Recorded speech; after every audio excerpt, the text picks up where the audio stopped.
Israel's violence continues unabated. The US uses their power in the UN Security Council to veto every single motion critical of their allies. They continue to ply Israel with bombs and embed their forces amongst the Israelis, assisting in the massacre of innocents in the Saleh. They continue to support the UAE, who plays an active role in providing resources to the murderous RSF in Sudan. Thankfully, the mask is slipping. For too long, the US has been able to rely on their hegemony to keep the masses blind to their self-serving meddling around the world. I truly believe we're witnessing the grotesque death throes of an empire on its last leg. Traditional media has for decades been able to manufacture consent for countless atrocities, acting as life support for Uncle Sam and his pathetic supporters around the world. And I never thought I'd be thanking TikTok for anything, and social media alongside that, but even with the desperate censorship by the platform owners, I've seen social and alternative media open the eyes of even my most politically apathetic friends.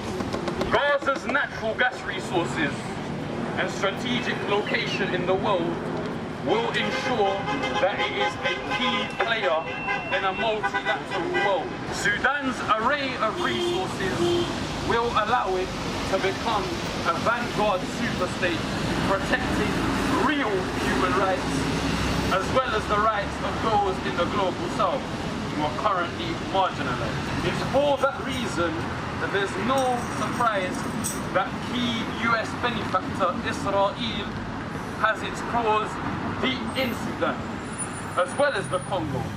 For those of you that don't know, Israel very recently, just a couple of years ago, made the discovery of relics of the Prophet Solomon. Sayyidina Sulaiman, the Muslims alayhi salam. Relics of the Prophet Solomon have been discovered in northern Sudan, in what was historically the land of Libya or Kush. It's no surprise when I'm stating facts that Israel, along with a number of other countries such as Saudi Arabia, switched sides from their support of Abdel Fattah al-Burhan, the head of the Sudan Armed Forces. It's no surprise that now they are lending their support to the even more genocide rapid support forces. A force that we have to remember was created by the Sudan Armed Forces, a force that ultimately dates all the way back, not just to the Darfur genocide of 2003, but to the Second Sudanese Civil War of 1983, which began, surprise, surprise, with what? With the discovery of large oil deposit by US oil company Chevron in southern Sudan. We're charged for 90 grand's worth of damage. We shut that factory down for 2 weeks. A year later, we climbed up on the roof of another factory that supports Elbit, and we did 138 grand's worth of damage. 3 years ago, there was a huge tower crane just here. And I climbed to the top of this tower crane, right overlooking the American Embassy. And I stayed at the top for 2.5 days. I flew the Palestine flag. I'm telling you all these things. I'm 72. I did this 2 years ago. I'm telling you these things to inspire you. What can you do? If I can do that at my age, just think of what you can do for Palestine. Use your skills, use your imaginations, and fire up. Take risks. I've got 2 huge court cases hanging over me. Possibly maximum sentence 10 years. What can you do for Palestine? Put yourselves on the line. Pull the courage out of you. Be brave for Palestine. It's nothing for what they're suffering, what we're doing. Go for it, all of you. Be strong for Palestine. Thank you for being here. The so-called aid delivery soldiers, and another massacre at the Janoub hospital in Al-Fashir that was shelled by the Emirati-backed RSF. How long will it be?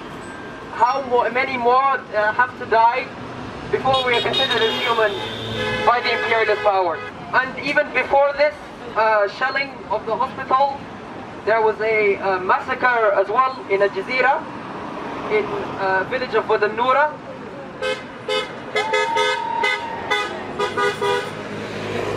The villagers, as an act of resistance, flooded the village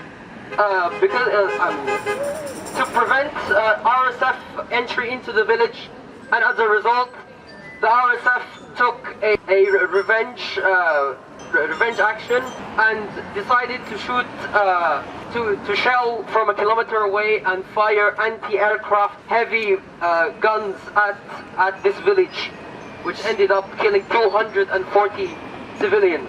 Shame!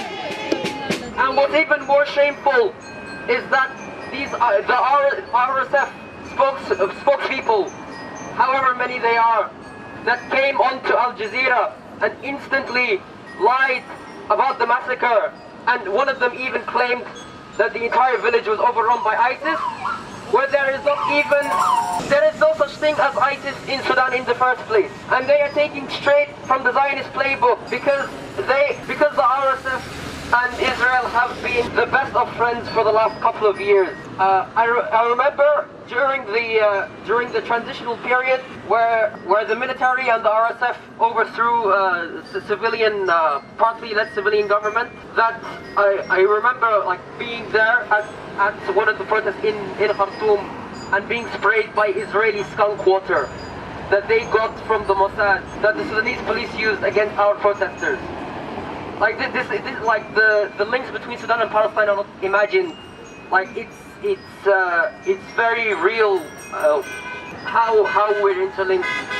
And with the Americans, that like the media will have you think that the Americans have neglected Sudan, when in fact the Americans, the imperialists do not neglect a single region. Everything is in their reach, and they do not hesitate to use force, whether covert or overt, to achieve their objectives. Oh, we have the legend Najla, we got all the usual seekers, the truth tellers, the fighters for justice here today. When I saw that this was being organized, I thought, finally, it's about high time that we came here and protested against the United Snakes of America.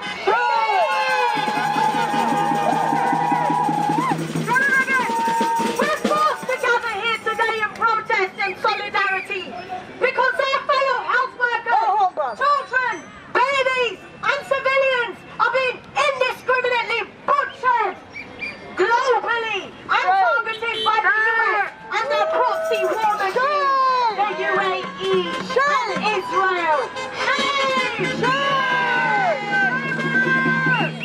The US are responsible for the instability in Congo, Sudan, and the entire Middle East. The weapons and ammunition used to carry out these heinous massacres are largely funded and supplied by the USA on a silver platter. They profit by selling arms to rival armies and create civil war to fill their pockets. They will take all the natural resources from every country they invade, every country that they pillage, every country that they even lay a finger on. The US government think that we are fools. They are spending 3.5 billion of US money per year to support the illegal state of Israel and enforce apartheid for the past 76 years till present day. So active participants in the horrific genocides taking place in Sudan, Congo and Palestine, supplying arms to the RSF, providing missiles used to destroy dozens of villages in Al-Fashir. As they encroach closer on the city in northern Darfur, they are filling their pockets more and more with greed. They do not care about the blood of innocent babies and children filling the soil. Shame!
this threat of the UK and USA is to their own detriment, as we, the ethnic minorities, actually hold so much value across their economy that if they were to actually deport us all home, they would be the minorities. Yes. Their society and economy would fall apart and we take for granted what the people back home wish and hope for.